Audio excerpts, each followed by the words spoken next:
عليكم ورحمة الله وبركاته. الحمد لله وكفى وسلام على عباده الذين اصطفى.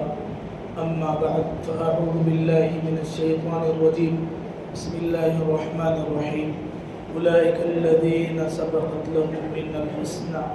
أولئك عنها مبعدون. وقد ورد في الخبر عن النبي صلى الله عليه وسلم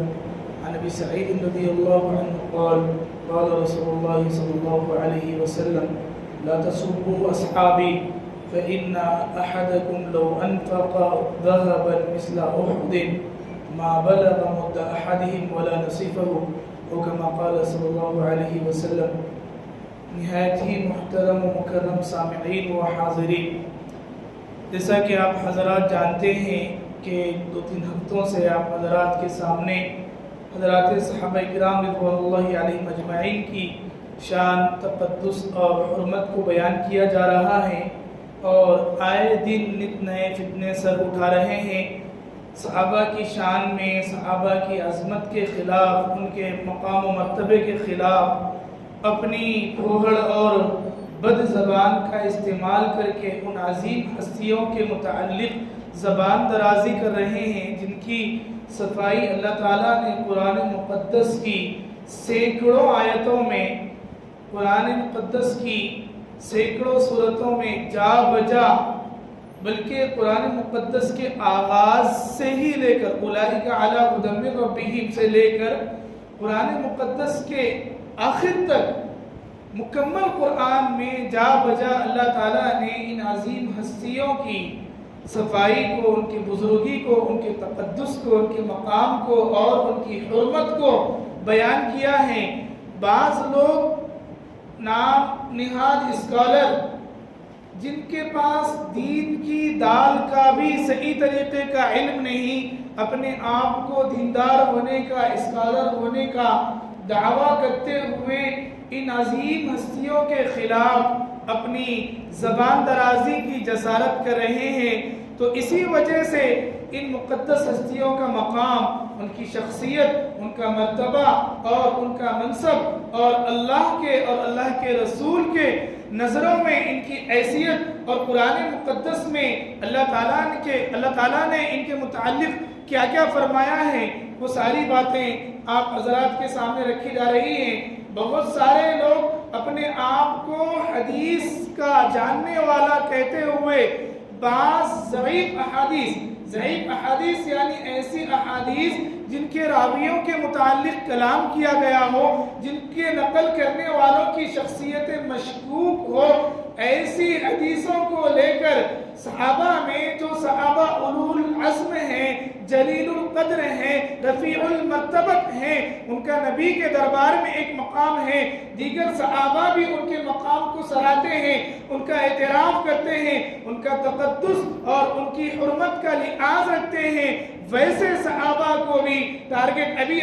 اسی ہفتے میں ہمارے خود ملک عزیز میں کسی وقت اس امت کا سر کا تاج ہوا کرتے تھے، کسی وقت اس امت کی دل کی دھڑکن ہوا کرتے تھے، کسی وقت ہم سب کے دل دادا ہوا کرتے تھے. مولانا سلمان صاحب ندوی اللہ انہیں ہدایت دے، صحیح سمجھ دے، حضرت امیر معاویہ رضی اللہ تعالیٰ عنہ کی شان میں بڑی گستاخی کر رہے ہیں. نعوذ باللہ نعوذ باللہ نعوذ باللہ. اس امت کا فرعون حضرت امیر معاویہ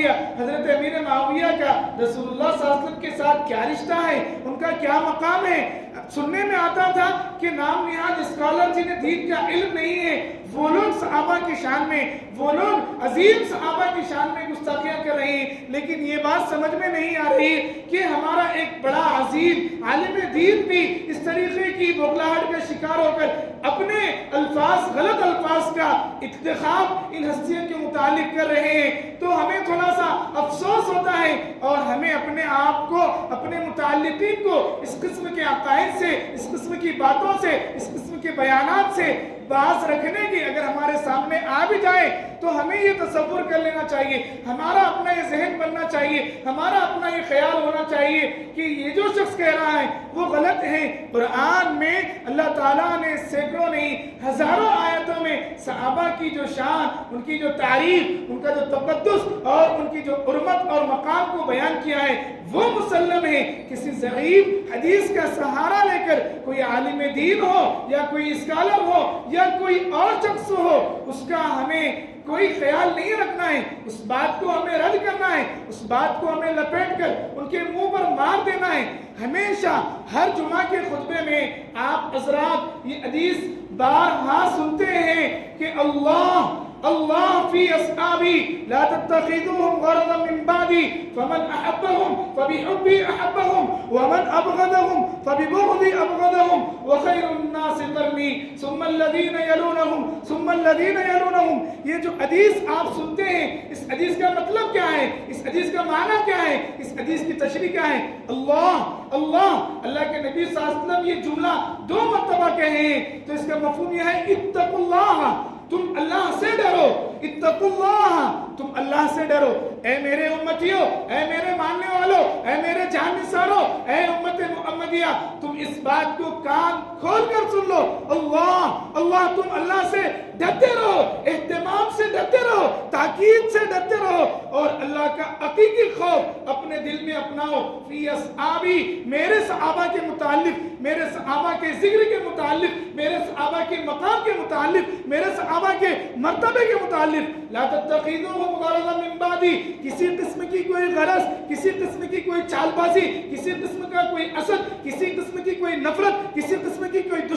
دشمنی، کسی قسم کی کوئی عداوت کا نشانہ میرے ان اصحاب کو تم لوگ نہ بنانا۔ لا تتخذوهم غرضا من بعدی فمن احبهم فبحبی احبهم۔ تو یہ بات بھی تم لوگ یاد رکھو کہ جو میرے صحابہ سے محبت رکھے گا، عقیدت رکھے گا، چاہت رکھے گا، عشق رکھے گا،